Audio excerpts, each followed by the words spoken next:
Hello, we are back. Actual play, Burning Wheel into the vaults. Very, very in the vaults these days. Polara is preparing for the Dwarven princes and the Elven Etharch and the trolls, the Broodmother, to all meet for the first time, or meet not for the first time, but to all meet in the vault. And yeah, she's gonna host a wedding. Should be great. Before sometime over the course of the year, I think she would find alone time with each of her sons, with her Toman and Hirtho, and ask them point blank,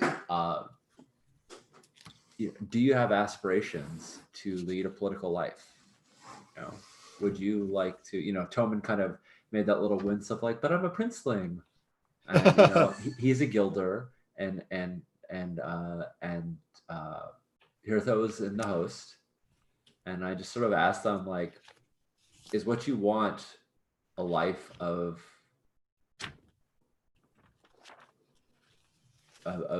nobility? Because you are now, as my children, going to be desirable partners to many of the other princes' offspring. And if that's what you want, it will benefit the vault, and I will endeavor to make it happen. If that's not what you want, the conversation will not happen between me and the other princes.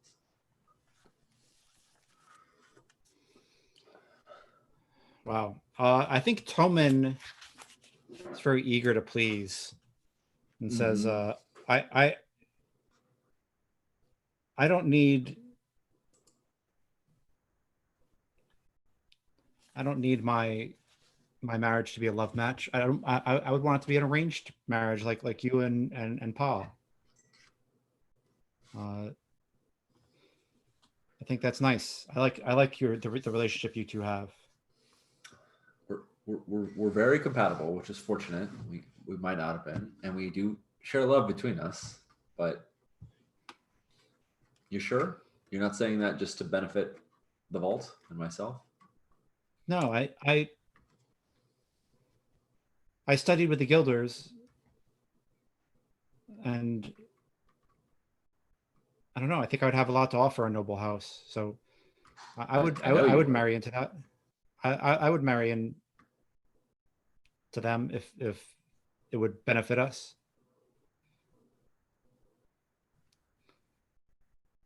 You're a very good son, Toman. Oh, Toman. You have no fucking idea what you're getting into. Yeah, he really doesn't. And yes. She sort of brings him into this like hug, and just has this weary look of like, I wish he had said no, right? Like, right. Now it's on my, it's in my court to make this decision. And if he had said no, I wouldn't have entertained it, right? But now that he's like, I'm willing. He handed it to you. He handed it to you. Yeah. I'm like, all right. Thank you, Toman. Your generosity is probably not a big word amongst dwarves. Your commitment and dedication, is peerless. Love it. Yeah. What about Hirtho? Obviously, these are separate conversations, but Hirtho hems and haws and says,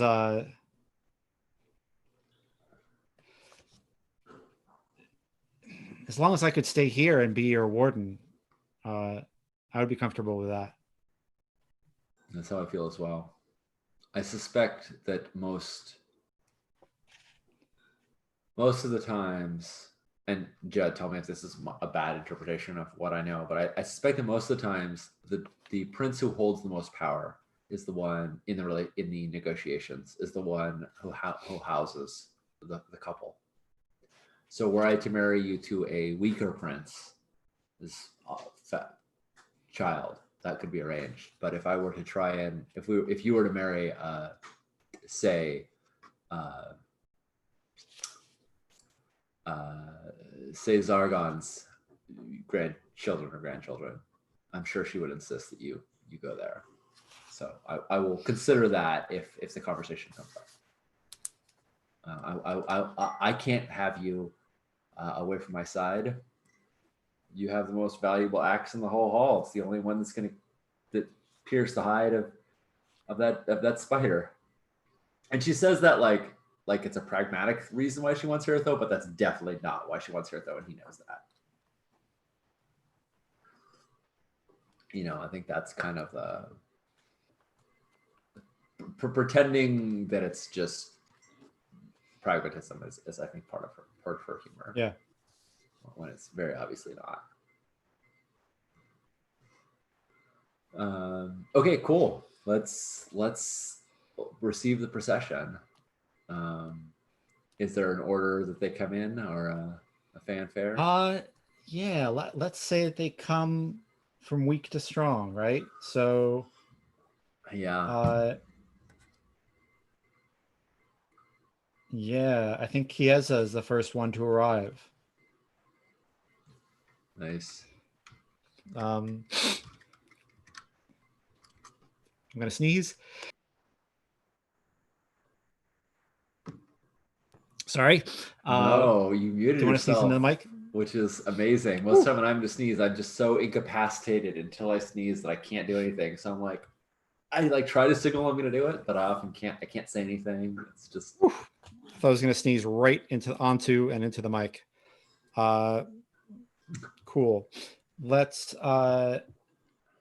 Yeah. I think like the reason they come in like kind of a weird political order is because everyone wants to see what you're going to get. Like it's really about the gift giving, right? And so everyone wants to see what you're going to give the most powerful person, and they can like hear about the other shit, but like everyone wants to be there to see like what you're going to give Zargan, the leaning uncle prince. And if it's confusing, I've also like decoupled the word prince from gender.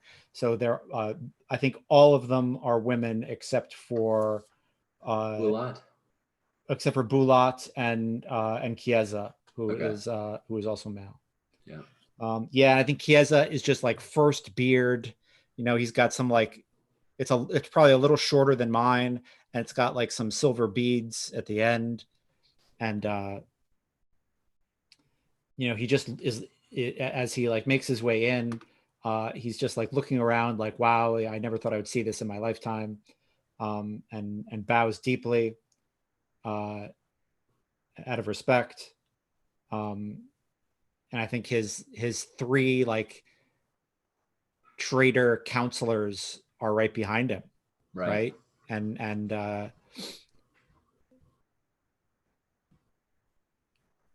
it's just very clear. They they're behind him respectfully, but it's a little weird. Yeah, but they're also they're respectfully behind him, but they're guilders and they're watching him and they're taking account of all of this. And what's the gift? All right. Do we want to do this like a Blades in the Dark flashback where like you flash back with your husband and discuss what to gift each of them? That's what I'm thinking of. That's okay. I'd like to make now that I have it, I'd like to make the appropriate Dwarven Noble Wise test to sort of figure out what's the best kind of gift that I can give, what's something that's appropriate. Before we flash back though, I kind of want to see if I can give this to them individually or with the guilders arrived. So I think what Polara would say is, please, after the sort of the greeting, she kind of like issues Toman, another guilder, to go like help the other guilders be made comfortable and see if she can get them to part while they have affairs. Interesting. While they have affairs of state. So that So I think going to change the gift, but just she wants a moment where he doesn't have to have them over his shoulders. Watching his back. I feel like peeling them off is going to be a role. I think it's like an obtuse Gilderwise role, right? Because you have Gilderwise. I do have Gilderwise, yeah. So like, it's an obtuse Gilderwise role. Yes. Very cool. Let's do it. I might have used etiquette there too, but like, I think etiquette is like a reasonable fork if you want to fork that in. I don't have etiquette. I have a zillion skills, but not etiquette. That's okay. I think you've got such like a deep knowledge of Dwarven society. I think do you have every wise but artificer? I have every wise but artificer. Yes, I have. Interesting. No, That's really interesting. yeah. I mean, and it's very true. Artificers are the one area that like I know of them. I mean, obviously everybody knows of them, but yeah. So I'm gonna what I'd like to do is basically tell them I know the road was long. I know you're weary from the from the travel. I know that you probably all are used to a much from all that I've heard of the jeweled womb. I'm sure you're used to a much more resplendent home than I have. Please let me offer you what small what comforts we can, and give you and take you down to the baths. I think we have some like sulfur springs, like hot water bath. I'm just making shit up about the Bolt, if that's okay. You tell me if this is Yeah. I love it. overstepping. Love it. Though the stone is hard, the hot water from the baths will unknot some of the pains in your back. And so I want to bring in soothing platitudes of just being like, you've traveled all this way and all that jazz. Cool. Does that sound good? Love it. I don't think I really have anything else. Yeah. When you owe a debt to a guilder, is that often formalized in the form of an oath? Would he have an oath with the guilders to sort of like that they get to I don't think so. I don't okay. like you're not causing an oath to be broken. That's okay, cool. I was gonna say I want to fork in oath wise if this would be in question for I don't think so. Okay. I don't think so. I don't think you're causing like an oath strain here. All right, sounds good. Well then let's just see how my guilder wise holds up. One helping die. Nope. Let's see if I get a 6. I did not. Yeah, I can't do anything about that. Yeah, I think they say like they're very polite and they say like, thank you so much. You are we're fine here. Thank you. We'll stay with the young prince. Very well. Bring in more chairs, right? Yeah. All right. Yeah, and yeah, Chiesa talks about his aunties who are old enough to have been schooled here when they were girls, and like they're married off into like the Iron Gods and the Leaning Uncle and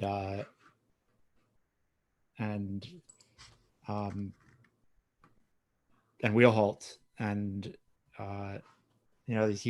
they were all very, very excited that he was coming here, and they wrote him letters with questions that he wants of research they want him to do, and so he's just very excited to be here. And do you want to flash back to sitting down with Roja? Yeah, exactly. This is perfect. And I say, I look at him and I'm like, there's nothing anyone hates more than an oath. I mean, again, I know he's not oath sworn in this case, but I said there's nothing a dwarf hates more than an oath that looms over their head that they can't satisfy. Trust me, I know. I know from experience. He's gotta loathe the position of being beholden to the guilder. I mean, yeah, nobody likes being beholden to the guilder. I don't think we have to give him a gift that is material, because that is the way dwarves do. But I want to give him something that also speaks to his independence in the form of having family that's connected, in the form of support from the vault, in the form of a strength, a resource that the guilders cannot tax. That's interesting. That's what Polar is thinking. I don't know. I'm spitballing right now, but yeah. So yeah, why don't you make a noble wise roll and we'll see. I think this is kind of out of Roja's experience. And I don't want to use Rocha to like give my cool ideas. So I'm gonna, I mean, I'm I'm open gonna, to your cool ideas, but I yeah, think that's I don't want to be that guy. I would be like, oh, I've got a really good idea. That doesn't make a lot of sense. So, all right. let's see what your skill roll is. I think Yeah. it's the ob is one, and then everything you get above that is like a better idea, right? Awesome. Awesome. So the things I want to fork into this are haggling, because I think this is all about, this is in order to give him haggling powers, this is in order to give him Right. like leverage over them. And the other thing I want to fork into it is family wise, because I think this is about Cool. like which of his family members or our family members or how we could connect. I'm not necessarily quite ready to go, let's get married, but I think some family bonds, Right. maybe we have some connection, maybe we are family distant, and so that would be a case where yeah, so I think those are the Cool. family wise and haggling. All right, here we go. I think I think we can like count this as like we can count these noble wise rolls as like linked tests to the resources roll that you're going to make to buy their gift. That sounds great. Cool. All right. Oh, I didn't put that on there.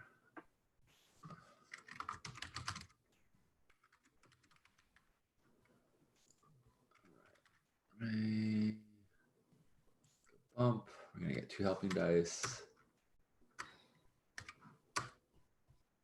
All right, 3 successes. So it's cool. And I've got fate, so I'm gonna, because I want these to be good. I got a 6 in there, so I'm gonna roll. I'm gonna explode that. Yeah. Nope. Okay. 3 successes. So I think the coolest thing you could give him is in like a really resplendent box or a really resplendent scroll case. Is like documentation of a fund. Like it's like you're giving him stake in the Dragon's Hoard, and you know it will probably be eaten up in trying to pay these debts, but it is like here's a little solid footing, and maybe like you know, combining it with here's a fund, and my son Toman will marry one of your sisters, and he will, you know, he's a good accountant, and he can help you. He'll help you keep it strong. He can help you beat this and get out from under the Guilders, which is putting Toman in a fucking delicate spot. So like, it really is, yeah. It is putting him right, you know, between the hammer and the anvil there. So that's a thing. Right. And if I were to marry Toman to someone, it would probably make more sense to marry him to Zargon. Yeah. Family, but I do think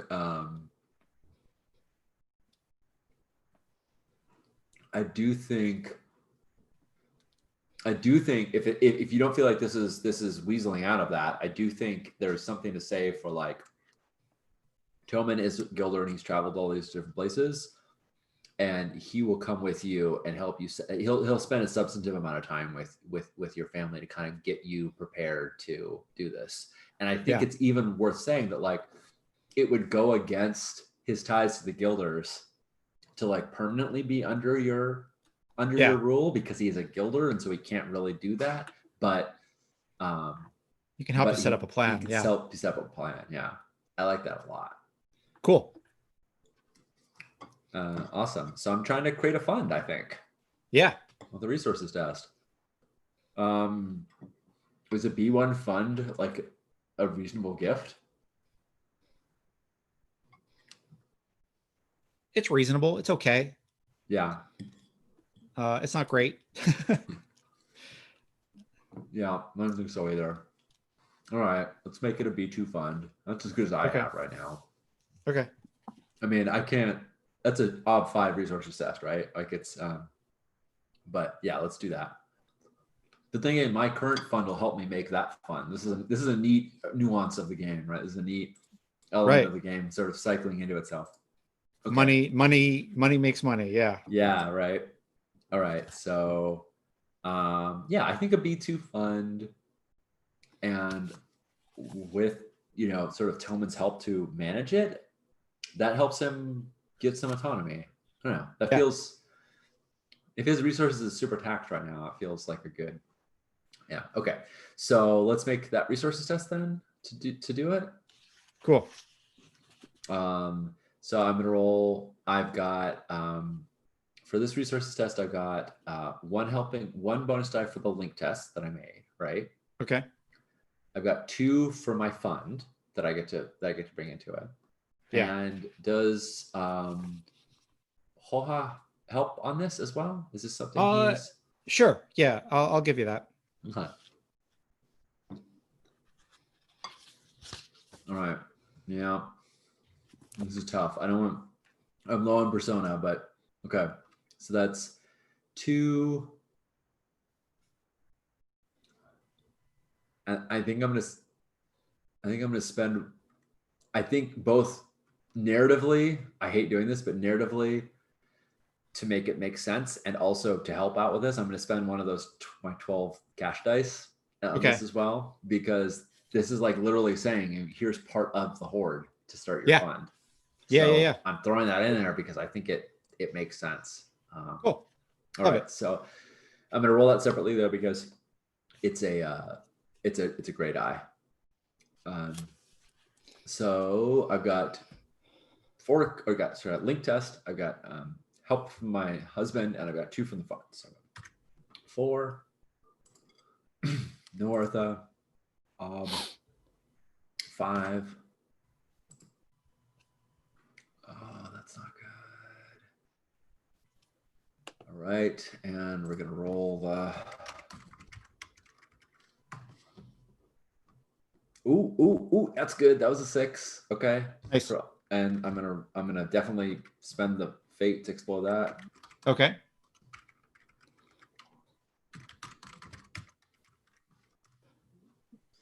Oh shit. There Oh it no. is. Oh, Nope, there's another one. That was a 6, and that was another 6 and then 2. So that is exactly.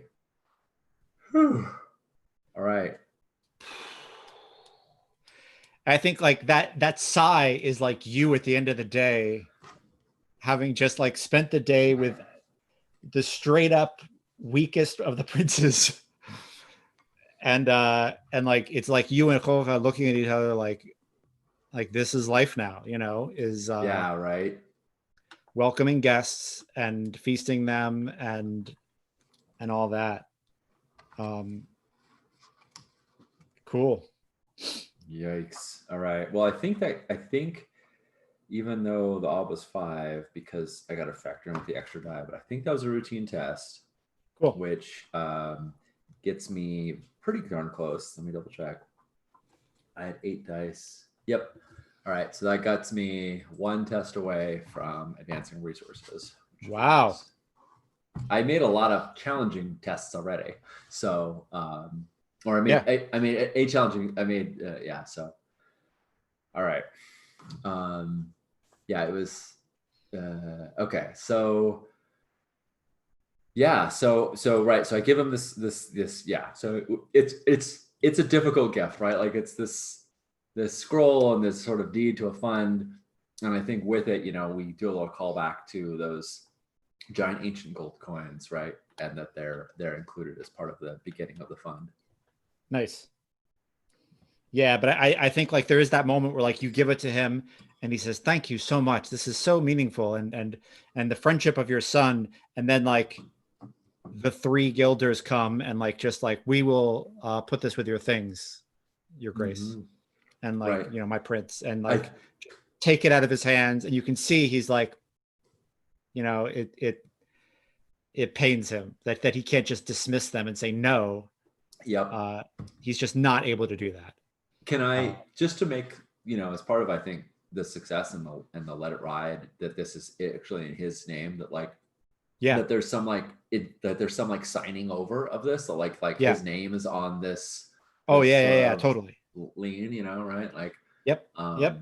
So not that he doesn't still owe them, but like he gets to control this money. They don't get to just tell him to put it. I love it. Yeah. Love it. Yeah. Oof. Yeah. there are gonna be a couple surprises. I'm gonna hold them. I'm gonna hold Okay. them for a bit. Okay. So let's just get to the next normal one, which is the Iron Gods. Yeah, Prince Kiara comes in full dwarven mail. I think like around her midsection are pictures of each of the 13 Iron Gods, which are like the finest axes ever created in the history of axes. Ever since humans put a piece of metal at the end of a stick and we're like, this is really good. These are the 13 that most are the best at that. Mm-hmm. And we have one of them. And you do have one of them, yeah. And I think like she has one, right? And like her Ardent carries it behind her. Mm-hmm. And she comes and she like takes off her helmet and puts it under her arm, or hands it to her, who takes it and fastens it to his belt. And I think she like we used to do this shit with Legend of the Five Rings, where like the way that you like arranged your katana showed how like dangerous you thought your lord was. Right. And I realized that like we could do that with every game, right? You don't need to just do that with samurai, because like we have this like exotified idea of like how Baroque Japanese culture was. Right. I mean, the queen and the way the queen and her hat game, right? The Queen of England and what hat she wears or brooch she wears, like fan and hanky codes, all of these little subcultures that revolve around small changes in your dress that signify much bigger things. So and I think like Kiara, the way she walks in and like your knowledge of Noble Wise and shit like shows that she thinks you are a respectable opponent, and like if you threw down on her, it would be reasonable and like a worthy battle for her, right? Like she's like coming in saying she's not saying like, I want a fight, fuck you. Right. She's saying like, if you throw down, I get it. You're doing what you have to do. And I would be honored to try to kill you. Like that would be a great way for me to spend my afternoon. Right. And I understand you got to do what you got to do. Sometimes life is tough. And I'm ready for it. If that's how you want to go, it's in your court. Do what you got to do, sister. Like that. It's just like, that's the vibe. That's the vibe that her like, choice in armor and cape and Ardent, and like where she positions her Ardent so that she can easily get her Iron God and all that. Yep. For dramatic purposes, for dramatic tension, I think the camera kind of pans down as we like give each other pretty like, stern looks. I'm standing what I would consider to be, I think when we greet each other, I think Polara is standing, 2 axe distances apart, right? Like thrown axe distance, right? And when I close into within axe distance, when I close into like where I could strike her and where she could strike me, there's a pause, and it's almost as if Polara is looking for an ambush, but it's really just her sort of taking in her host, and then she like reaches out, an arm, and says, "Welcome to my holdfast, cool. Prince Kiara, and please drink with me." Awesome. And there's definitely that like mutual respect of like I'm not gonna take this flippantly either. I'm not gonna fight you. I'm not flippant about it. Like I might have fought you. Yeah, and like flashback to you and your husband talking about gifts, and I think like he won't help you with this. Like I think you like get into like a big yelling fight about it, where he's like, he tried to kill this monster tried to kill our son, and I'm not going to like take the family money and contribute to her to her gift. That's ridiculous. Like he just, and you know, stentorious debate is the way dwarves roll. So I Right. picture like these fights are loud and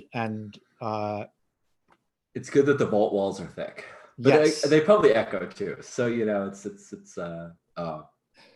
yeah. Yeah, no, so let me ask you a question, Judd. like What? there's totally like a thing where like a couple of clans, a couple of tunnelers like hear it and they're like, what's going on? And like they're discussing the gift to give to the Iron God. They're like, the prince who tried to kill their son. They're like, yeah, and they attacked her tunnel. And they're like, oh man, I can't believe they attacked her tunneling expedition. I remember that. Right. My cousin was in that. It was in that attack, and it's like, let's come back a different day. Like, all right, and right. they head out. What were you saying, Sean? I'm sorry. No, I love it. I love the what are the supporting cast characters doing stories. Yeah. Yeah. So I just want to make sure the reason why Bulat went to war with the Iron Gods is because they attacked us when we were in the tunnel, right? And the reason why she almost killed Hertho is because he was the warden when Boj died. Yeah. She didn't have anything against Hertho. She was just in the middle of a war, and Hertho was there. But Hertho basically like invented guerrilla warfare for the dwarves. Yes. And is like openly called a coward, right? Like he won battles and killed a number of her soldiers that he should have never been able to do if he was fighting fair and honorably, right? Mm-hmm. So yeah, it's messier than that. Like Hirtho was like, fuck this. We're not fighting by the rules. We're gonna fight, as if we're tunneling, and we're gonna do whatever we need to do to get the work done, and like he approached it like a Clansdorf instead of like a noble. Yeah. And just like turned the tide and like forced a peace agreement that was very much in Bulat's favor instead of the Iron Gods just walking on Wheelholt. Right.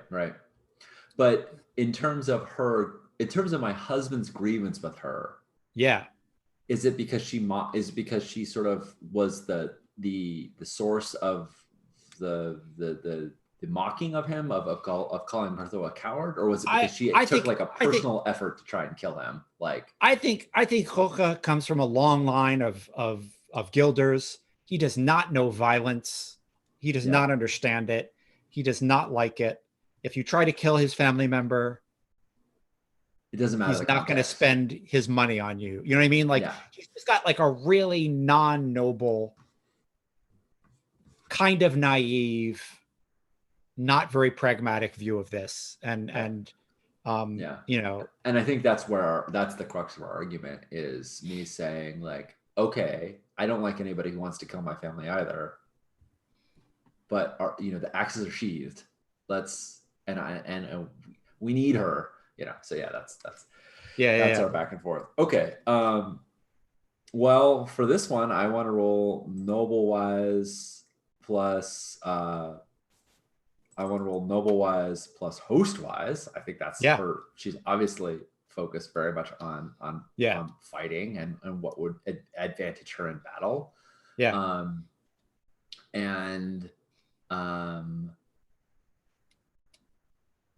Tell me if this is really pushing it. I mean, maybe it is.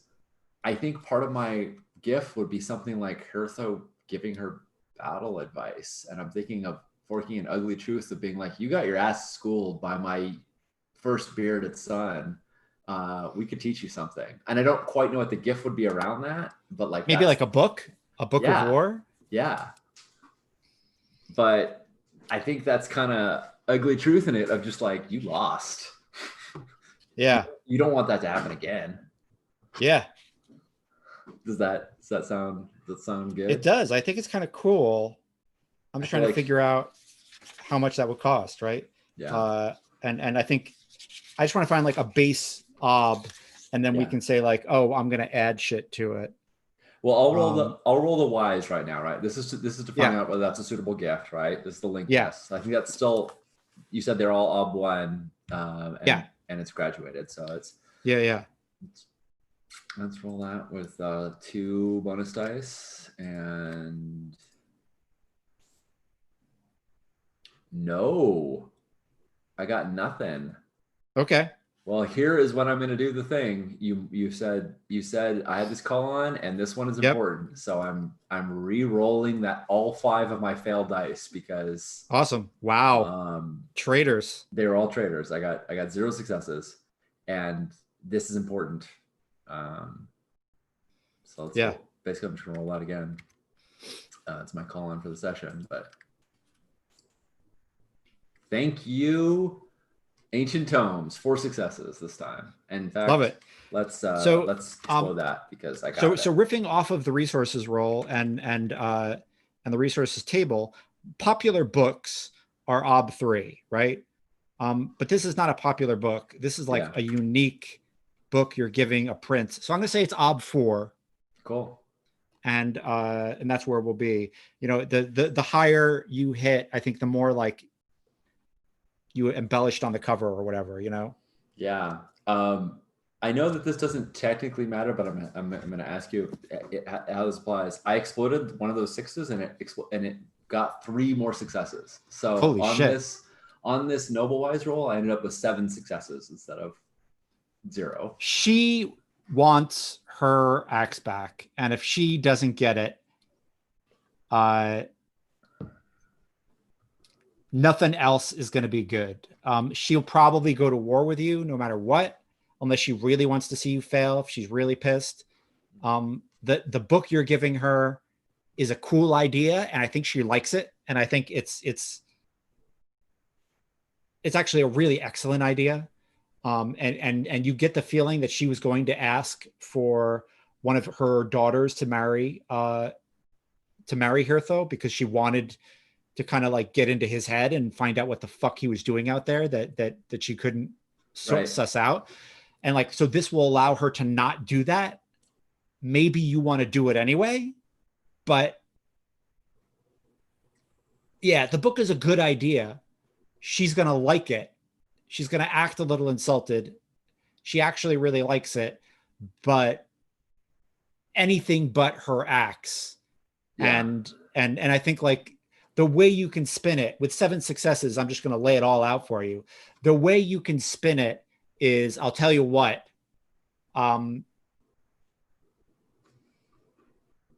let's say that my son holds the axe, he marries one of your daughters, and so it's in the It's still in family. the family. That's what I was thinking too, is that if he marries her, she can still say, it's within my family. My family Yeah, holds all and the this. other thing is like if you want Hertho to go to, like, it's not so weird to say like he will stay at your wheel, at your hold fast for so as long as you send me like your most leal captain to serve as my warden.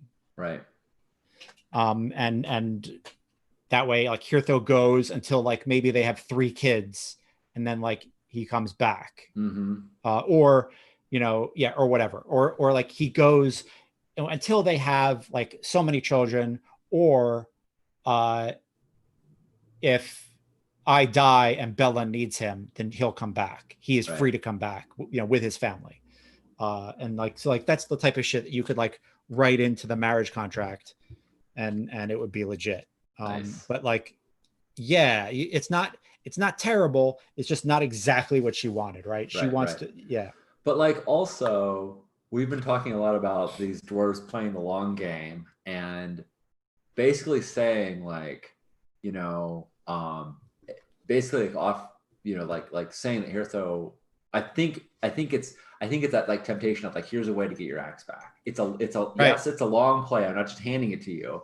Like, Yeah. you've got to like prove, I think a little bit also is like, we got to survive the battle with the spiders, right? Like that doesn't come out yet, but there's definitely an implicit, like, Hirtho's going to need to live through that to, I mean, who knows if he dies, what happens to the axe, but like, I don't know. I think there's lots of good possibilities with her being invested in Hirtho's success and and Yeah. yeah, he holds the axe. I'm not taking it from him. It was a gift. You can't take away a gift.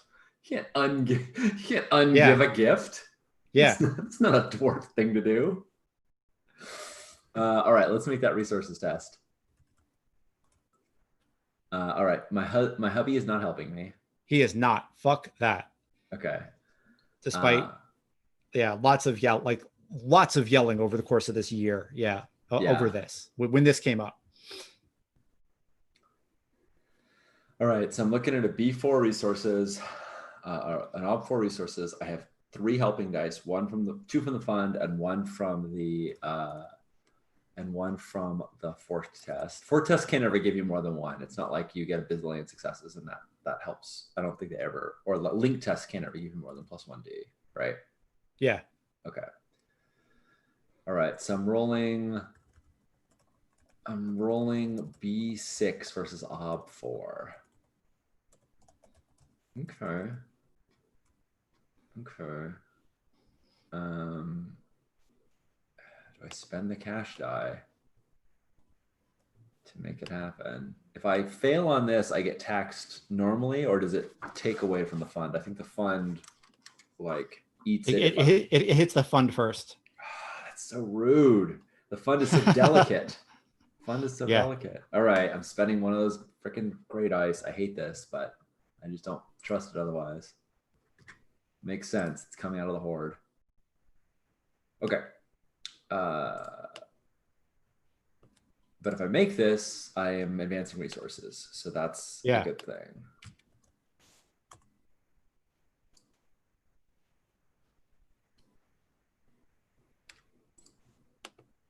Yes. Well, I didn't need to spend that die after all, but let's roll it anyway. All right, didn't help. And exceeding this won't do anything. I have a 6 in there, but I don't think well, I'll blow it up anyway because I want to spend fate. Wow, 2 more successes. So okay, yeah, I think it's 6 successes. It's a really beautiful book. I mean, I think it's a legendary book. I think it's got like 2 like miniature versions of the family axes. Maybe your son's axe and her axe like crossed on the book. Nice. And like on the front cover. Oh, Sean, you're forcing me into a situation where I have to like describe books. This is like, oh no, this is the librarian's. This is the librarian's fucking the dream game. Terrible. I love it. Tell me what's special about this edition of this book. I think it's the first and only edition. Like maybe you have like the notes, you know, but I think you had to like hustle to get this thing done. Yeah. I think it's just like bound in like, you know, it's got the goat hide paper and, you know, these amazing, you know, you brought in these these craftsmen and bookbinders and artisans, and the diagrams are just very clear. And I think, you know, it's just beautiful. It's a beautiful book. And I think it is, I think it's leather embossed. I think it's leather cover embossed, but the actual axes themselves are actual little, like they're like, it's like metal and wood. They're like tiny miniature axes that have actually been like embedded into the so the embossment kind of comes up like a beveled edge, and totally so that you can kind of feel the cover of it, and it's got a very soothing kind of like, I'm actually touching this, like the leather and the wood and the metal. Yeah, I think the title has to be something about how troll, goat, and fire, right? Yeah, maybe there's sort of the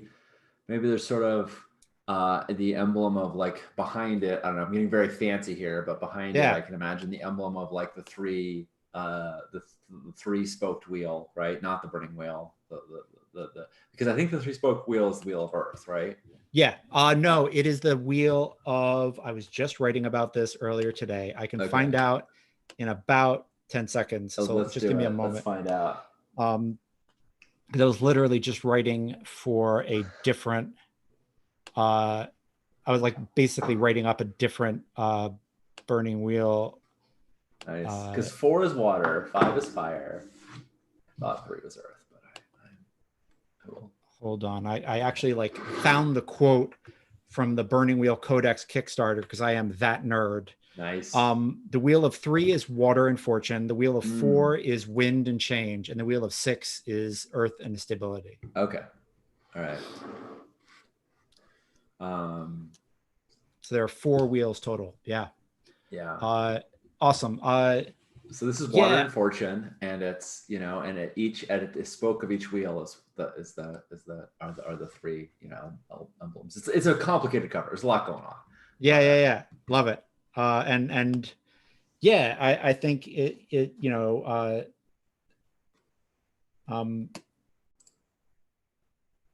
I think it's called Troll, Goat, and Fire, or like rethinking Troll, Goat, and Fire. Yeah. And or a, you know, Troll, Goat, and Fire, a reconsideration, and it's basically, you know, attacking the dwarven orthodoxy of warfare, and you know, centuries upon centuries of, you know, when we're here we do this, and when we're there we do that, and it's you know, taking it's like bringing them into a kind of more modern guerrilla warfare era.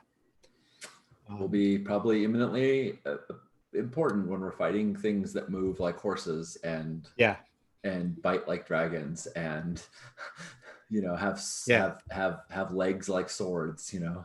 I mean, and I think like she like talks a lot. I think like you end up spending like a day with each of these princes as they come visit. Yeah. And she talks a lot about how insulting it is, but she cannot take her hands off of it. Like, right? It's like, nice. Oh, like I need your son's wisdom, and then it's like, oh, you know, it's like I'm insulted. You're terrible.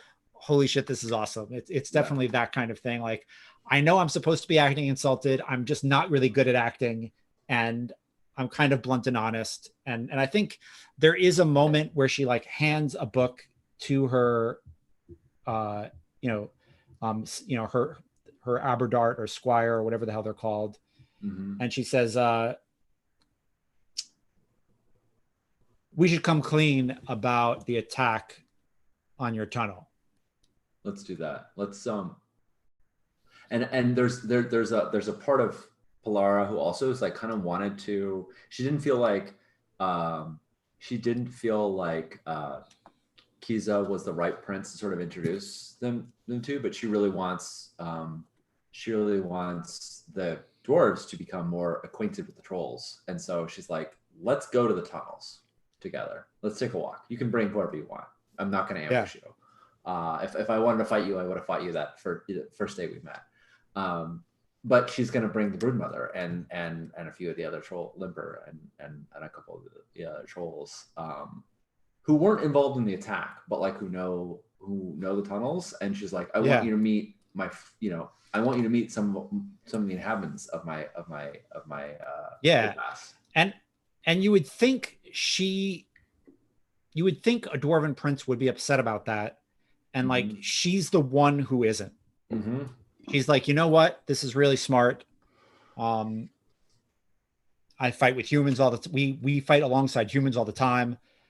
We don't have any humans in the host, but in ancillary mercenary companies, they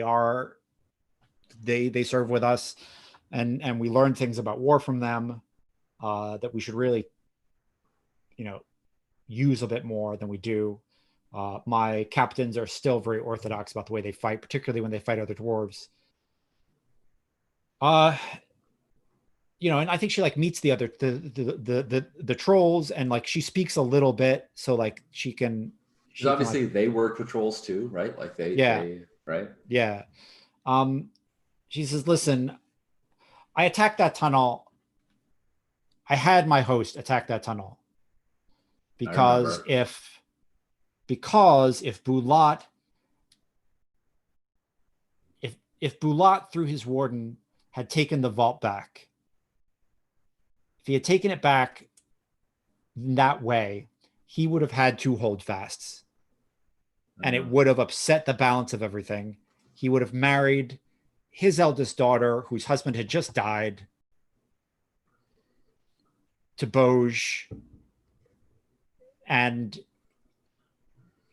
it would have upset the power of all of the holdfasts in the north here, and I couldn't have it.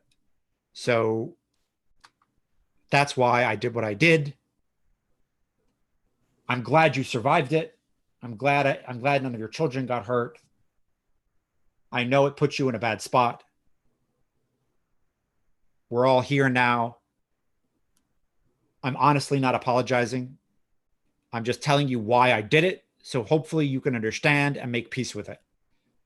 I will not attack your back. Again, I told Bulat I was not happy with this. I am not a backstabber. I am not a coward. I made it clear that I wasn't happy with this arrangement. He made it clear that he didn't care. Boj made it clear he didn't care. And that's the way it went. As I said, I'm really not apologizing. So I know this is a bad apology because I'm not apologizing. Okay. Well, I appreciate you sharing that information with me because I didn't know it.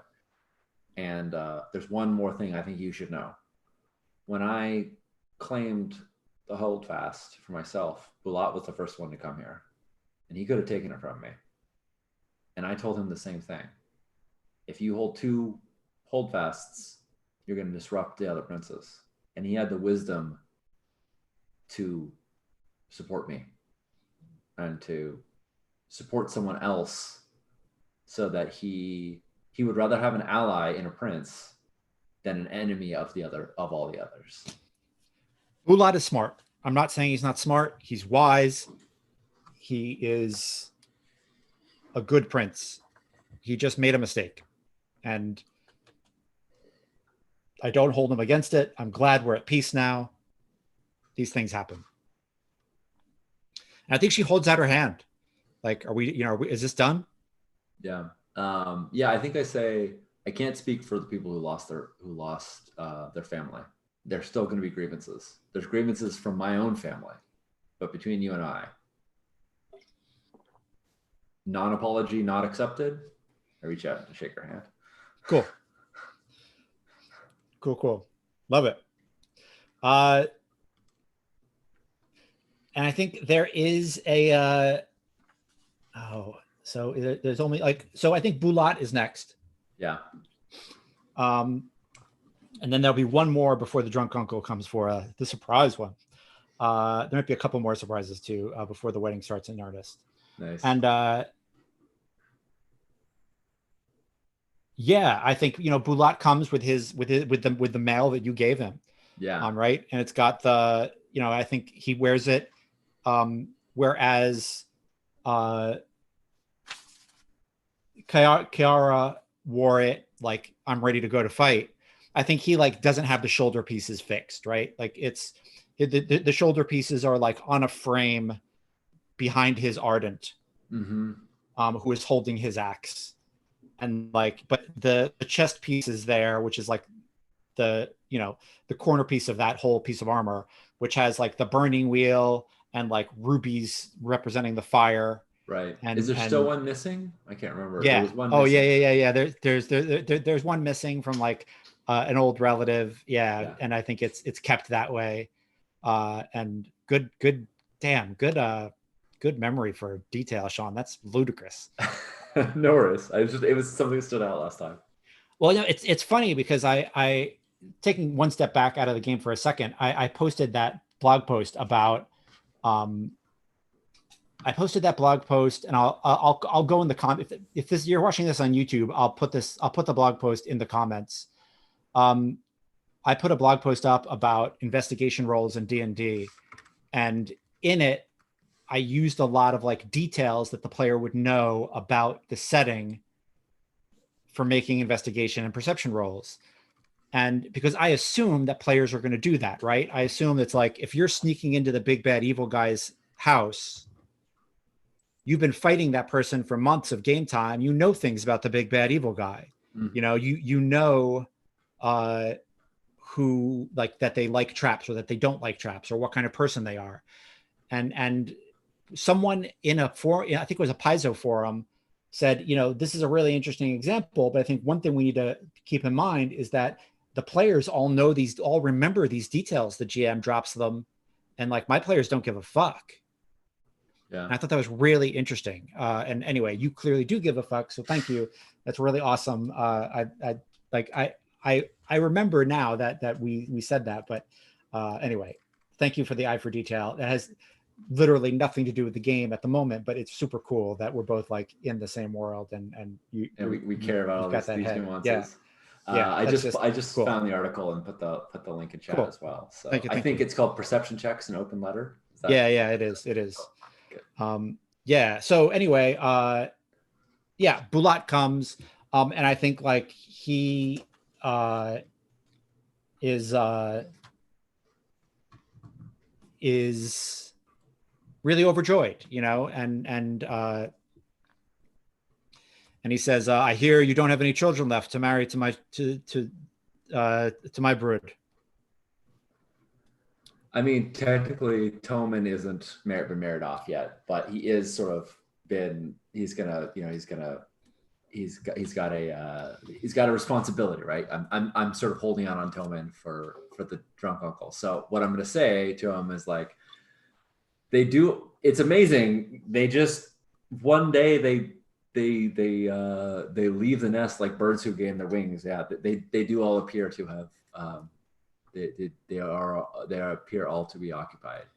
I think like he draws like you and Khocha into like a really like almost intimate like he's got like an arm around Khocha and like a hand on your shoulder, and he's really like drawing you in like old friends. And he says, I think, I don't want to be pushy here, but I think it's time for you to have more children. I think clearly that's what's at hand here.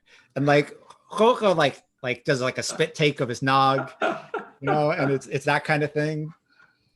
And yeah, we flash back to you and Khocha. You've got like Bulat's I will be attending, with a +1 or whatever. Right. And he's like, what do we give him? I mean, I've already given him the greatest gift. Yeah. Thanks, DLV. Like I've already given him the armor, and that was sentimental and valuable. It's mithril, right? It was ob 10, right? This is yeah. Like I gave him the an artifact, a legendary artifact. The only thing that I can think, if you don't think this would be like insulting to him, is to replace the ruby that was lost in it. I don't know if he keeps that ruby missing because of memory, as a memory, or if it would finish it, But could we find it? Oh, if we could find the original, that would be incredible. We could send. I mean, it was lost here, presumably, right? Like this is where the armor. Like I think we go back to the history books, and it's like, where was it lost, right? Like yeah. Because if we can find the original, that's amazing. Make an ob 1 history check. Make an ob 1 history check. That is so cool. I am all for this. That is why details are dope. Yeah. I'm gonna freaking hostwise. It was definitely gonna be something recorded by the host of the battle, right? Like the story of the battle where it got lost. Yeah. Would have been in there. Totally.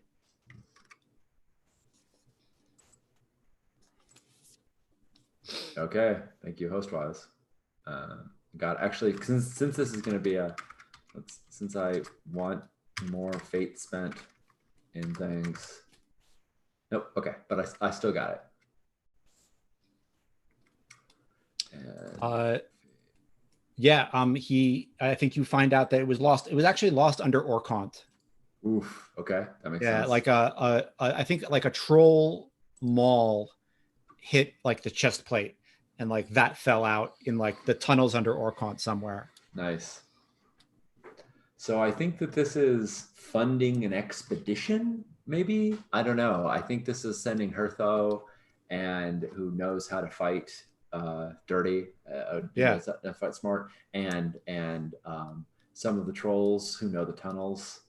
to go and Oh shit. So like rather than giving him like a physical gift, you're like saying this is an expedition with with trolls and my son to go get well, this gem back. I was thinking if this is depending on how long this flashback is, this could have been something that happened. I Oh mean, shit. I was thinking like maybe we went on this expedition. Maybe it's not a resources roll after all. Maybe it's something else. Yeah. But like I'm thinking instead of the thing we would be doing is during that year is Yeah. getting an expedition ready so that Hertho could return. Could recover the ruby. I think that'd be super freaking cool if that's viable. And it seems like we I think it's have. super viable. So What here's is the it like even though? Like what's the yeah, like yeah, yeah. I don't know. Let's um so I'm gonna say it's this. It's a circles roll. And Hirtho says, you know who would be able to find that thing? Kerbika. oh that dwarf. Your That favorite. that dwarf. Oh, I love Kirby. Sean loves I know, Kirby. I know, I Polar know, I can't know. stand him. That I dwarf is the he's our is the snag, is the tangle in my beard. Uh so if you're watching and you don't know, Kerbika is like this awesome uh pansexual adventurer dwarf who like left home, and his parents do not approve of his choice to leave home and his lifestyle, yeah. and they're really kind of jerks to him. But he's just like this awesome dwarf who likes uh Tall leggy man. tall bed partners, and Yeah. mostly tall leggy men. I don't know what kind of women he likes, or if he does, whatever. And anyway, we kind of fell in love with him in the first Saga. saga, in the first book, and then he showed up here, but like Sean loves him, but like Pelara does not, Yeah. because he's a very non-traditional dwarf, because he's an adventurer, and adventurers are really poo-pooed upon in this culture. Right. And So and importantly, he almost lured my son into becoming an adventurer too, which is something yes, I had taken an oath against. If he was just an adventurer, I wouldn't have cared. That would have been Sir Tarby and Durbina's problem. That's his right, parents, by the way. right. But he became my problem. Talking about caring about details. Oh my god, I would never have been able, if someone put a gun to my head, I would have never been able to get those names out. Oh my god, that's lovely. That's amazing. Well, and Sitarbi is important to Pelara as well because Sitarbi has that 17 debts, and she really wants to, at some point, maybe it'll be Kiza. Who knows? I don't know. But maybe when Kiza pays off the Guilders, that'll be the 18th debt. But she wants to. I've got my eye on filling out the rest of that. Not tabard. What's the big carpet, big rug, tapestry. That's it. Tapestry, yeah. Anywho, yeah, okay. Oh, well, I know he traveled with Bella to go recover the sword. It's been some time. Yeah. But I not long ago, his family. I know Derbina, and she's has a soft spot in her heart for him still, and she's sort of thinking about like who she knows and how she can reach out. But yes, let's make a circles test. That sounds great. Let's figure out my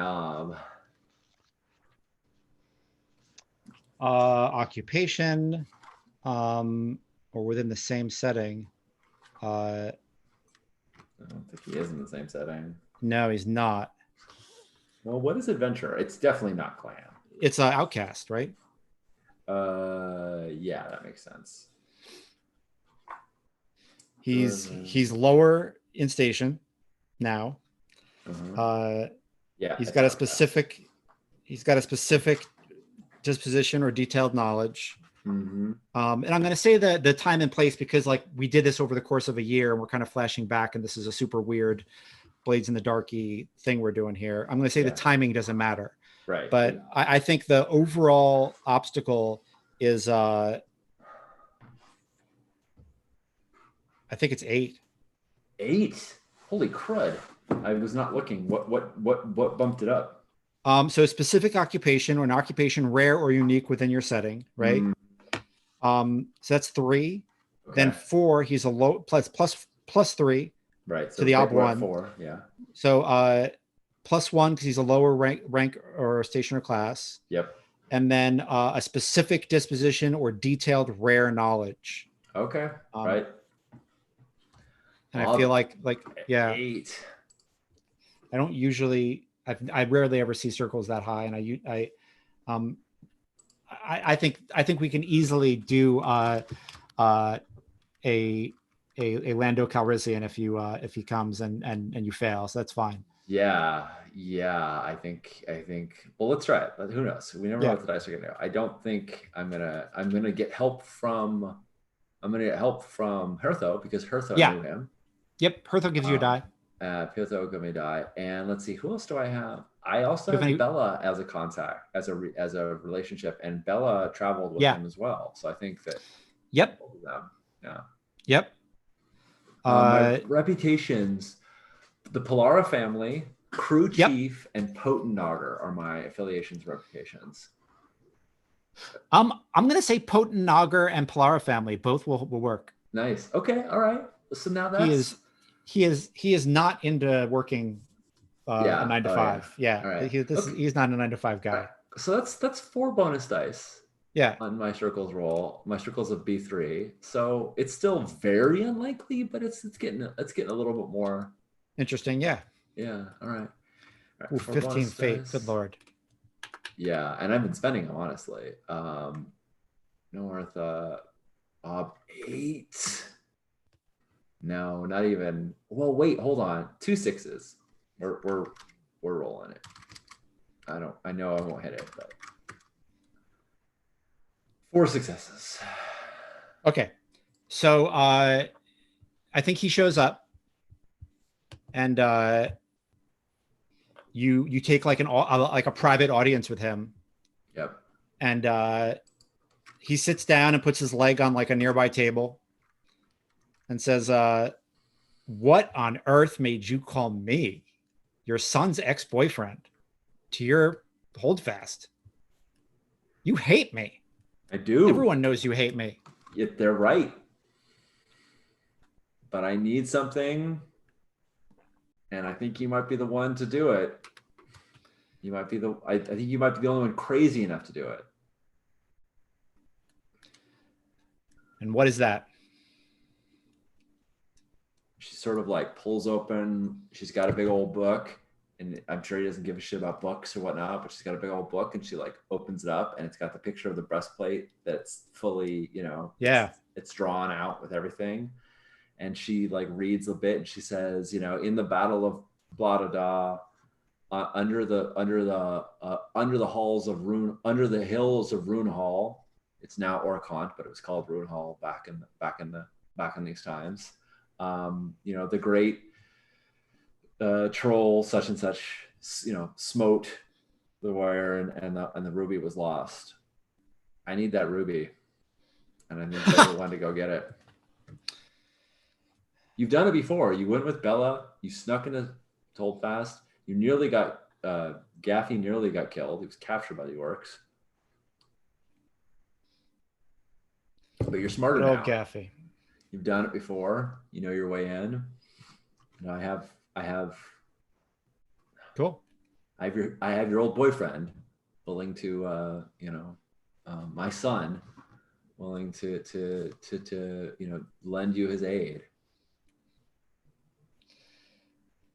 Sounds good. I'm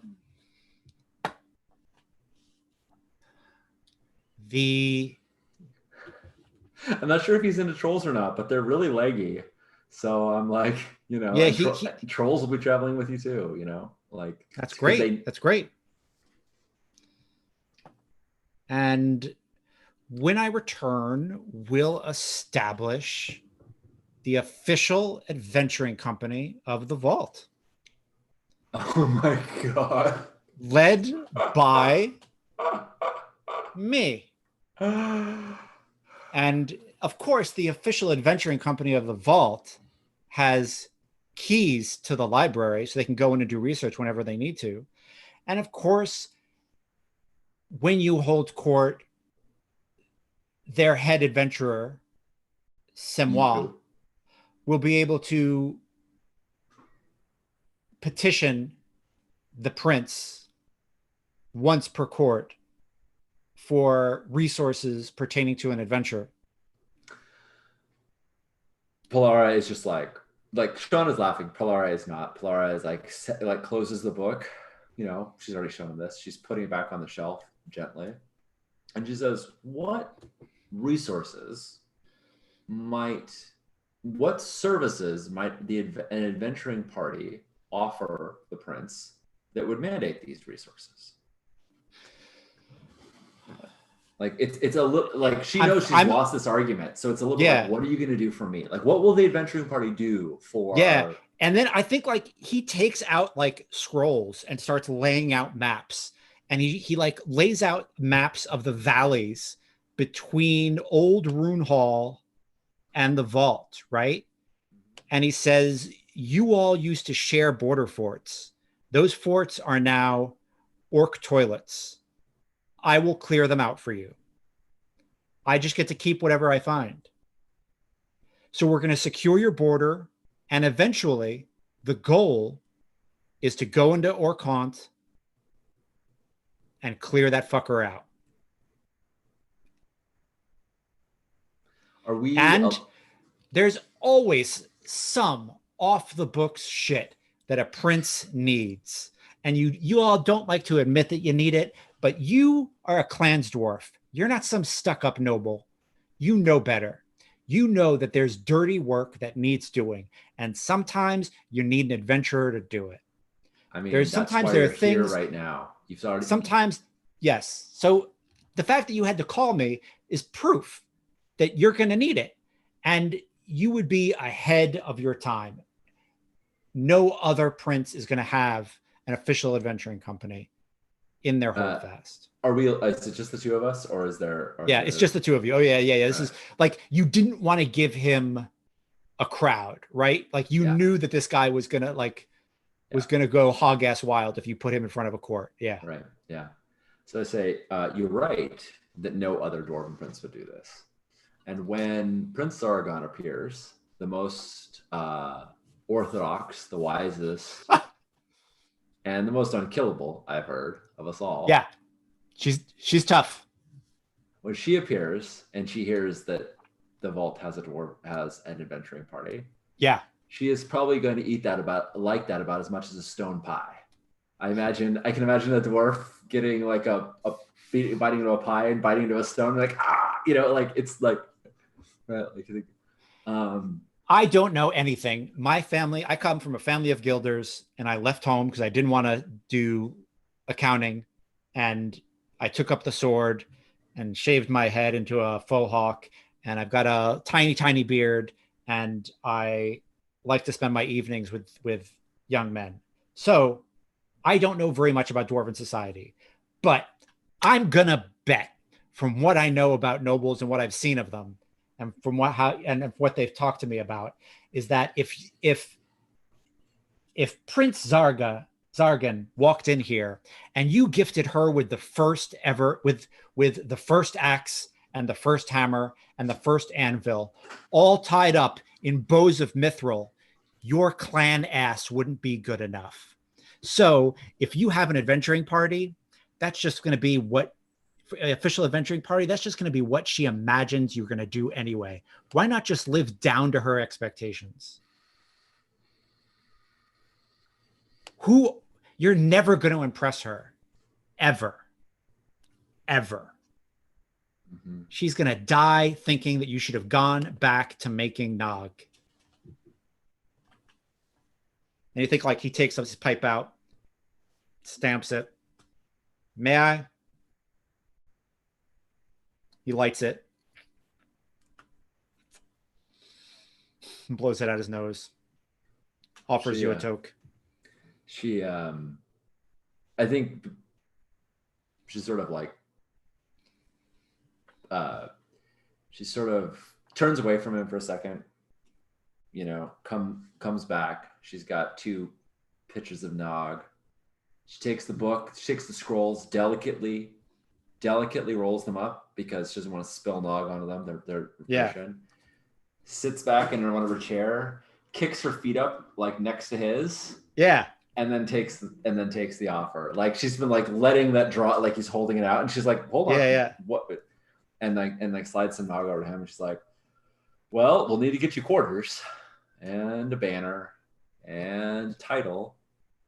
You know, I mean, he's shakes right his in head. every case. It's not like Yeah, he's yeah. even partially, like he is totally right about Zargon, at least in Polara's experience. He's Yeah. totally right that people do need adventures. That's why they came to be. There's always somebody who has to do these sort of things, and she's not overjoyed about warring with Orkant, but that's kind of it's something she knows she's going to have to face at some point anyway. So being proactive about it is smart. And I think she folds. I don't even have a but no, Yeah. but wait, Yeah. right? It's just Yeah. Love it. Yeah. I'm so excited that exists. That's great. Yes. That's amazing. Yep. Cool. Awesome. So we flash forward. Yeah. And I think like Karbika is like in the crowd, right? Like he's like in the court. And you have like, do you put it like a box or something? Like what do you do with the gem? I think I think it's probably in like this enameled wooden box that's like crushed velvet inside, and it's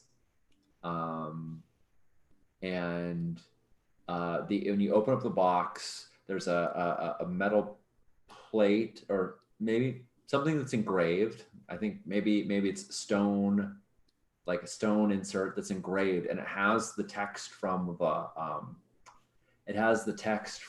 the book that I had read to Karbika of the battle, so that even once the ruby is removed, the box itself and the tablet, whatnot, is still like a memory of that. So even when the ruby is restored, like the battle is still recorded, Yeah. And as we've said before, when dwarves want something done temporary, you can write it on parchment or whatnot. But when dwarves want something forever, it's carved in stone. So this is the story written in stone on the inside. I think he cries. Like this is something that has been lost for like a generation or two, and like he holds it and like touches it to his chest, and he holds it up for the court, and like everyone is like woo. And I think like Karbika is like just so fucking pleased with himself. He's just like the cat with the milk, right? And he's just like, he's got his pipe, and he's got like a couple of other like really raggedy looking dwarves with him, and like maybe even like a couple humans, and they're all like smoking and like elbowing each other, like this is dope, this is the best job ever. And I want to bring him into this. I want to make him like I said I'm going to do it, so here goes nothing, right? Yeah. He is having this moment, and I say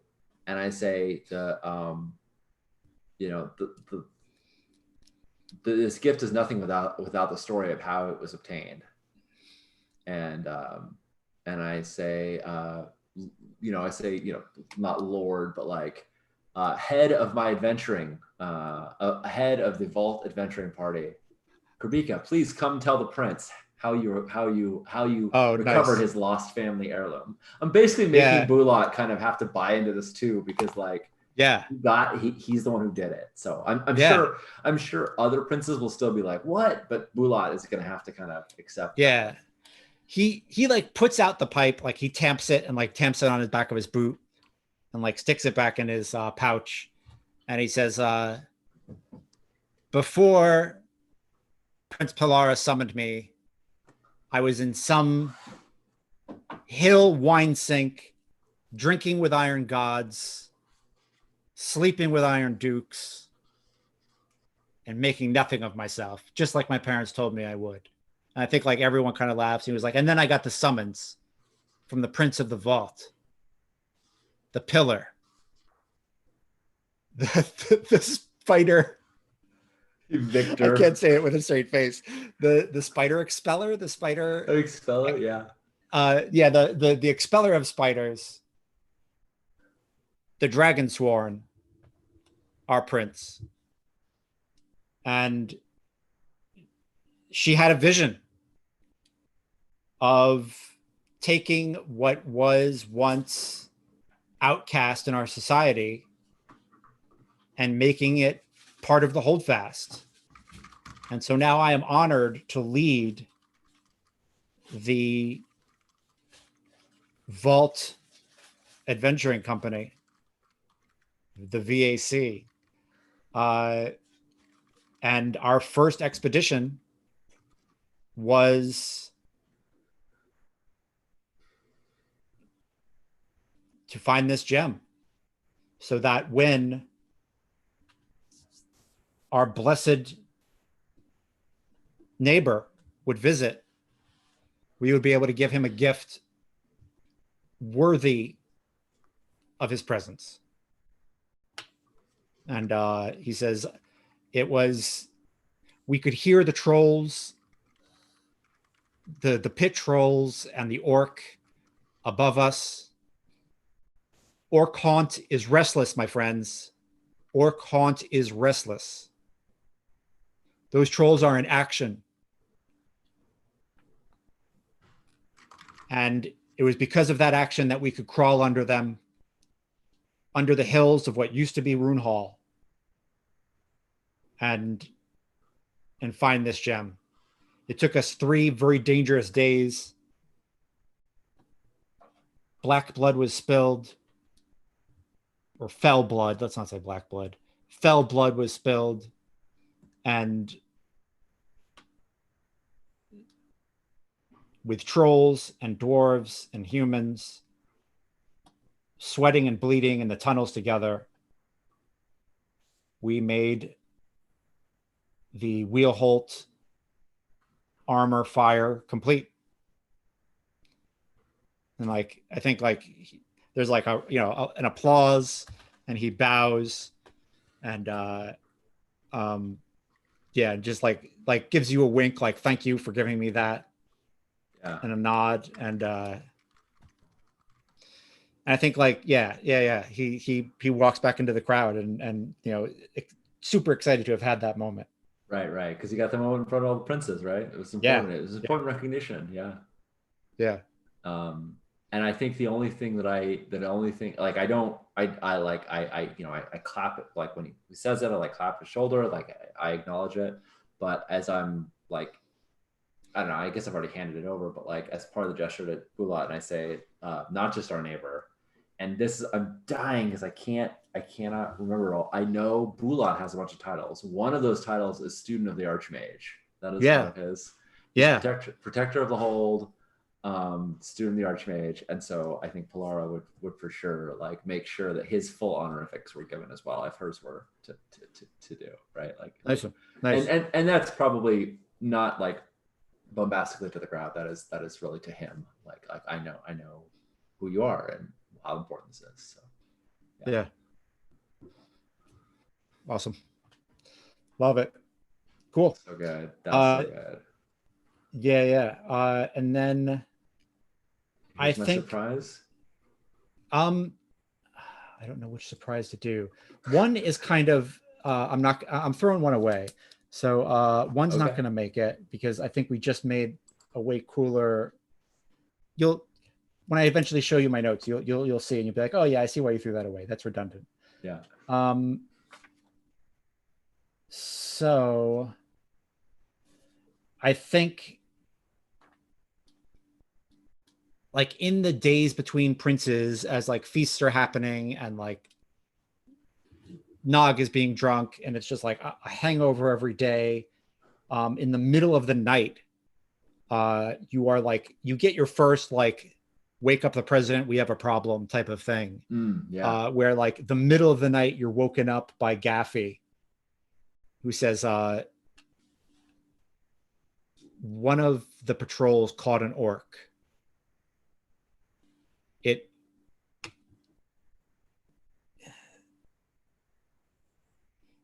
it says it needs to talk to you. We have it outside in one of the hill forts. Okay. Well, I've offered refuge in this vault. And though we've been at war with the orcs, I don't know that they're a monolith. Maybe he or she has left. Maybe they have reason to leave. I noticed, Gaffey's use of the word "it," and Yeah. And it's not like Polara has had good relationships with any orcs that she's met. I mean, they've generally been antagonistic and centered around violence. But she kind of wants to walk the walk if she can. And he who cleaves the heads of enemies from their shoulders and sets them on the stakes for the foes to see, also known as Head Taker, is the orc that she, interacted with last, and it was not good. But yeah, so great. Yeah, she says, okay, let's go. She doesn't know if this means there's going to be an attack, like what this could be, but yeah, she kind of girds herself for the night and does not bring her crown, but like it's like put on furs, grab a pick. No, not even that, just yeah, I think they've got this orc like chained to the center of the courtyard and like surrounded by crossbows. And yeah, I think his like the her neck is like has a an iron shackle around it, and like then that is attached to like manacles, and it's like into the ground, into like a stone in the ground, that is just impossible to break with a ring. And like I think it keeps her like hunched over, and you can see her red eyes glowing in the dark as you approach, because I think it's only like an hour away by goat. Yeah. She sees all of the all the torches and the scene there, and says, Gaffey, keep everybody at bay. I want to have a private conversation. I will go speak to her. Yeah, and I think like yeah. I think she walks up and like takes a knee to get, because the orc is sort of like pinned down, so she sort of takes a knee so that she can be close to the orc.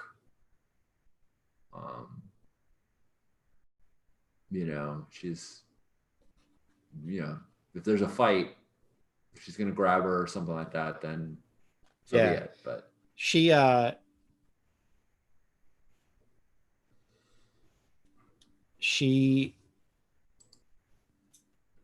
I think is of like a very light green and very sharp teeth, and says I think in troll, like, I hear you speak troll. I do. Oh, you know what? No. She says like what? I think she says like what language? And she says she names a couple of like ancient languages. She's like troll, elvish, click. Yes. Which do you prefer? Let's speak in troll. I've had the most occasion to, I think I just respond in Trolloc. It's the thing I've been studying the most recently, and I have the most occasion to. Not. She says, not, Not many. I served know. You go. No, you go. Not many know. Go. Yeah. Not many know the Trolloc tongue. In fact, it took us years now. It's been years to recover it. I'm surprised to find another who speaks it. I I served a troll warlord for a time. He seemed to have spoken that tongue fairly well.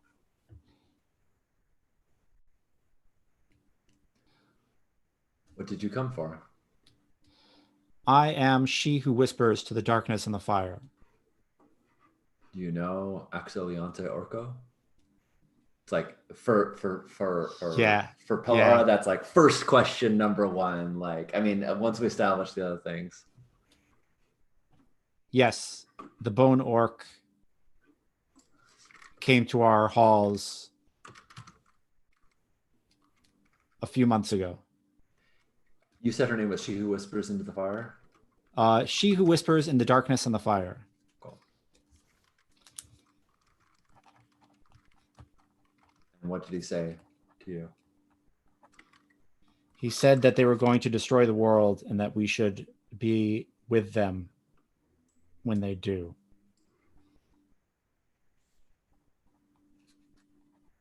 And did you accept his offer? There are factions within the mountain. They are not united.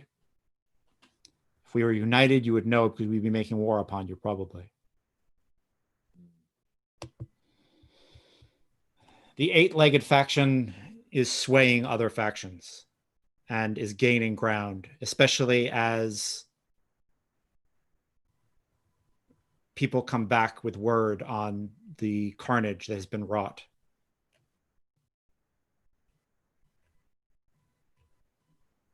Which section do you side with? And she's very pointed in being like you, not like your lord, not. Yeah. You know. She says, we do not have a named, so our factions are disparate. I would not serve eight-legged lords. I would not serve I think she says handmaiden in Click.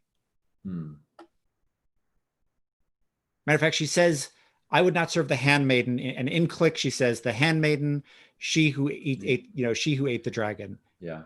And wishes to eat. And I think like her name has grown, right? She's like she who ate the dragon and has a hunger to eat the world. I don't think her appetite will ever be sated. Not when all the humans have perished, not when all the dwarves and the elves, and not when all the orcs. I agree. I think her new title is fitting. So I do not want my people to serve her. I ask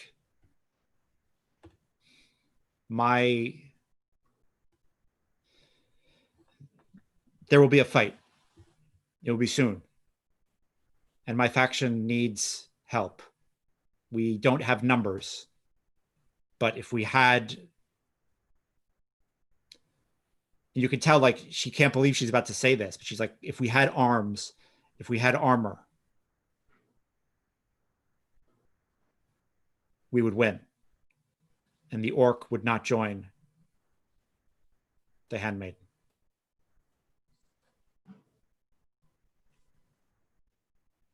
You ask me to enter into the internal affairs of a society that I know nothing about. Yes. I took a risk to come here. Yes. And you'd have me equip you with our steel that you could win the conflict, the conflict. And yes. How much do you know about oaths from made to dwarves?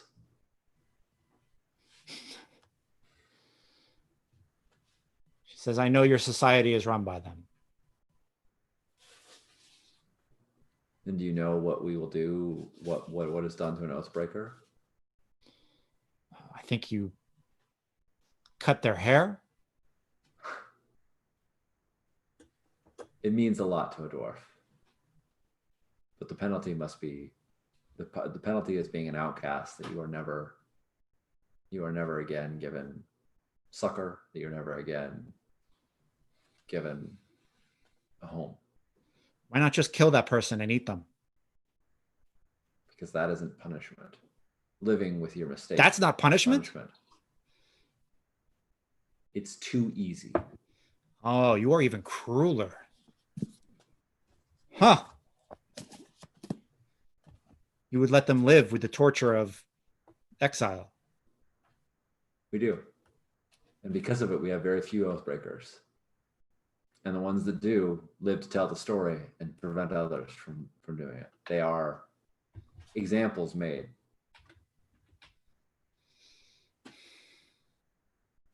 Your people are crueler than our people. Killing oath breakers and eating them is much nicer than your way. But we do have a lot of oath breaking. I say all of this because I had wanted, given more time, to see if there was a way that our people could come to some accord, to see if we could end fighting between us. I don't think I have time to establish that before your imminent battle. And so what I would offer you is an opportunity to make an oath make an oath to me. And that opportunity and that oath would represent whether or not we could ever find peace, or whether we would exile you for as long as that oath was in memory, was endured in memory. An oath that I would etch in stone, and that you would etch as well. There is a hill fort between our mountain and yours. We call it the Fang. You called it the Dagger.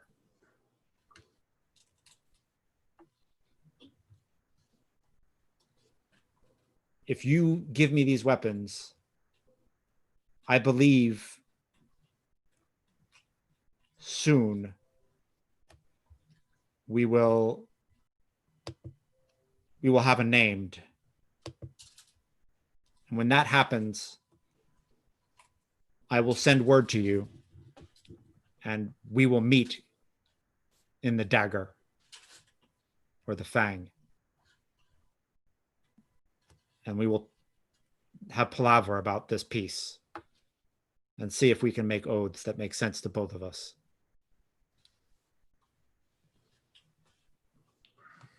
How many people did you speak to before you went on this journey? None. I don't trust anyone. Not even those who you would fight beside, that you would arm with dwarven I did not steel? want them getting their hopes up. I had no illusions about what I was walking into. I'm surprised I survived the first crossbow flurry from your overzealous border guards.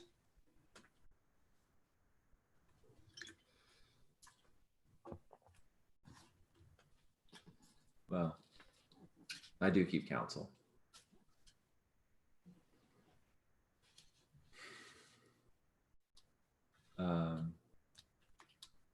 Wait here.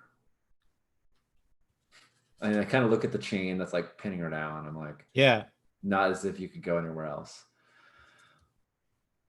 I think she like hisses at you. I turn to the who's in charge of like watching over her? Yeah, I think the head of this fort is let's see. Hold up.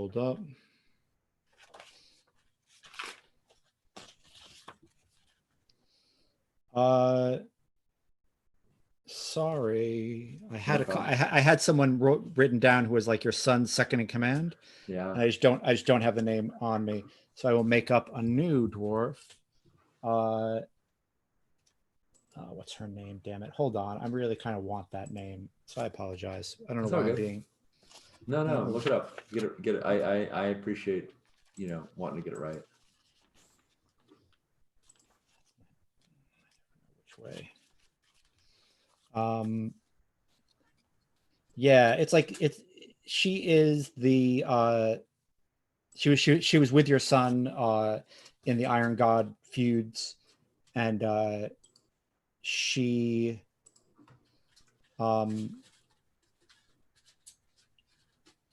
is, we'll call her Milana. Milana.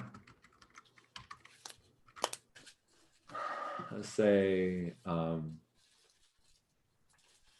Greybeard. I assume she's Greybeard. Assume that's her rank. Sure. If she's second to the warden, I imagine that's. You know what? I don't think it's Milana. I think it's Henka. So I'm going to say it's Henka. Oh yeah, that is right. I remember that now. That name rings a bell. Yeah, I'd forgotten. Henka is actually she's in cool. 20 chat. Great. Yeah, I think like Henka is there. Yeah. She says, should we kill this thing? No. She brings information about the spiders, and I need to seek counsel. You can she won't cause us any harm. She seeks succor from us, which I'm not sure, which I'm contemplating. You can unchain her if you. I do not think she's a threat to me or to you, and I leave it to your discretion whether to leave her in chains or to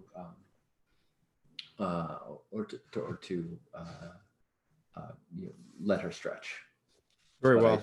I do not believe she poses you a threat. And it's sort of me like, I don't want to tell you how to do your job, but I'm just saying, I don't think this is an enemy combatant. Yeah. I think like, yeah. Got it. And so I have an instinct about this. When unsure how to govern, consult the broodmother. And I'm going to do that. I think because it's an instinct, I think it's fair for me to even say she was summoned with me. Like when I went out to go out there, what I would have told Gaffy is like, bring out the broodmother as well. Right. Like, so she's either there when I arrived or shortly after. Yeah. And I think like I could ask for a circles test right now, but I'm just not interested in it. So it's like, let's not have it. Yeah, that's a good point. She's not in a relationship yet, but yeah. And I think I sort of spell it out to her and I say, this is, I've made one very unconventional choice. I guess this wasn't recently. Kabika was sometime back at this point, but I've made some unconventional choices. So has my son Hertho. The fact that there's a clan dwarf, there was a prince, is going to,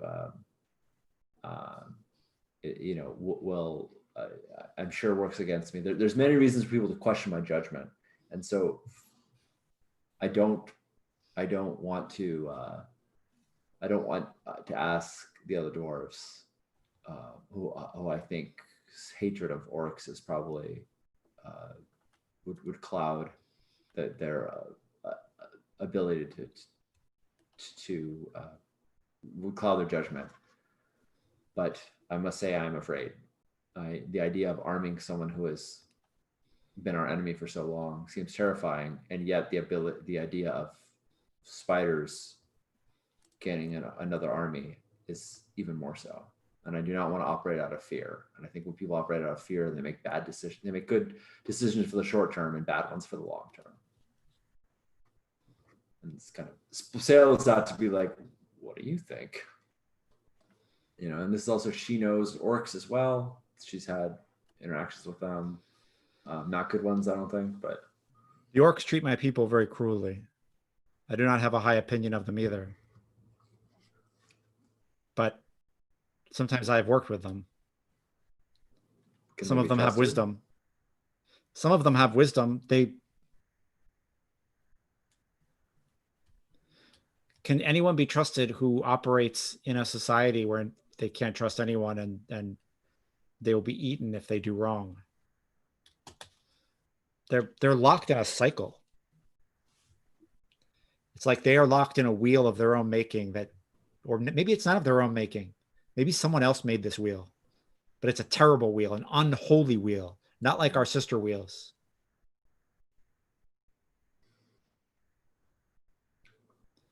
and it spins and it spins and it spins out hate. Not fire, not water, not air, not earth. Their wheel spins out hate. And they cannot stop it from spinning. Not alone. Maybe with your help they could. I don't know if the help they need is axes. You're right. If you give her axes today, those axes could cleave Hertho tomorrow. The armor you give them could stop his crossbow bolts from doing their job tomorrow. These are true things.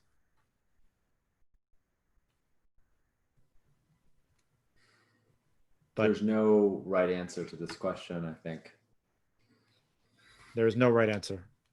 If I had time, to try and break that wheel, and I had some inkling to believe that they would, the trust could be made, I would, but I don't think I have the I don't think I have the benefit of that time.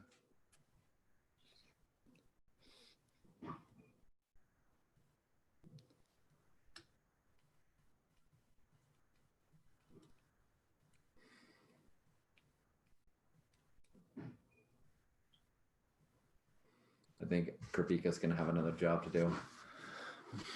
And yeah, I return back to her and I say,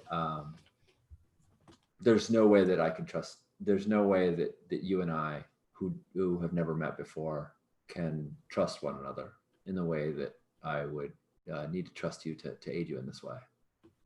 There's nothing you can say to me that would win my trust, because it's earned through time and through deeds, not through words. You can't swear an oath to me because you don't know what an oath means, not yet. But I don't disbelieve you, and I'm not unsympathetic to your plight. I will not give you weapons or armor, but I will do you one better, and I will give you dwarves who know how to use those weapons. And if you tell them the faction that you oppose, they will aid you in warring with them. It is almost certainly a misstep for me to have any a misstep for me to take sides in an internal fight amongst orcs. But this is important enough that I will take action. You are sending soldiers with me?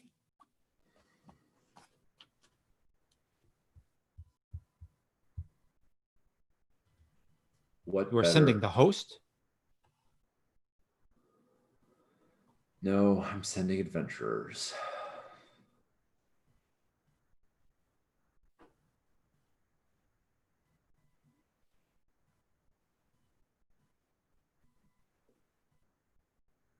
Do you not think them able? She looks like, That will be helpful. It will be difficult to explain that to my people, but it'll be helpful. To talk about difficult to explain to your people. You're not their leader, I don't expect. No. I need you. Did Henka release her, or is she still chained? She's still chained. Okay. All right. I need you to give me more information. What the numbers, where the locations? Yeah, I think she does. Yeah. Like, she spells it out for you. Right. And this is basically my way of being able to figure out what level, like how much force, how many soldiers do I need to send to make this thing? Yeah. Oh, Jesus Christ. All right. This is a good one. Cool. Judd. There's no good options here. I think for some reason I can't get the sentence out of my head. Orkant seems ripe for regime change. Like, I just can't get that sentence out of my head. Yep. I think we're gonna cut to a scene where I'm meeting with Hertho and Karpika. Yeah. To sort of plan this.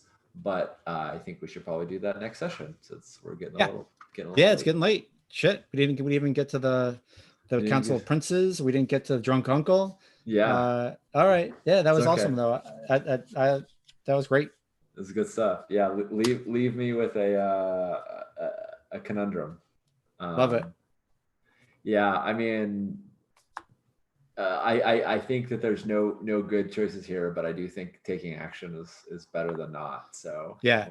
you know, Sounds good. awesome. All right, let's Martin, let's go over beliefs. Yeah, that's the thing. That's the thing. Do you That's have the thing time for people that? do. Yeah. No, I'm in.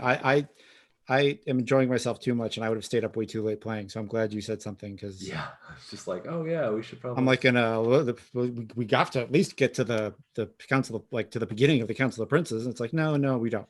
I would love to. I would love that's not to. a thing. No. I'm but- tired too. I'm gonna burn out and start making bad choices. So I'm glad you said something. Nice. All right. Bella's wedding is the first chance for the dwarves, elves, and trolls to celebrate together. We'll unify them all in a common task, restoring the apse of earth and sky. I think I didn't get to the actual task, but I do think I was making inroads between dwarves, elves, Yeah. and trolls. Well, Oh, yeah, dwarves, yeah, elves, yeah. trolls. I feel like I worked on it. Yes, I think it's worth a fate. Sounds right. Before Fiona was Exo Leonte Orco, he was the Elven Etharch's brother. I will share my memories of him and her in turn and ask what drove him to so much hate. So it's interesting. I didn't do that at all, but I definitely did find out more about what he's doing right now. I don't know. So part of me is like, well, you didn't make a roll on it, but the fact that like it was the first thing you said to this orc when she showed up, right? It was just like, I don't know. Maybe I'm being a softie, but I'm going to give you a fate for that. Okay. She who eats the dragon has no quarrel with the dwarves with the human, but murders humans in droves. I'll present the principles of gifts so resplendent that they agree. I think I'm definitely working on that, right? You're definitely working on that. I think that's I mean, I think you've made a bunch of rolls on that, Yeah. Do you want to say that's one fate? Is that good? I think so. I think Okay.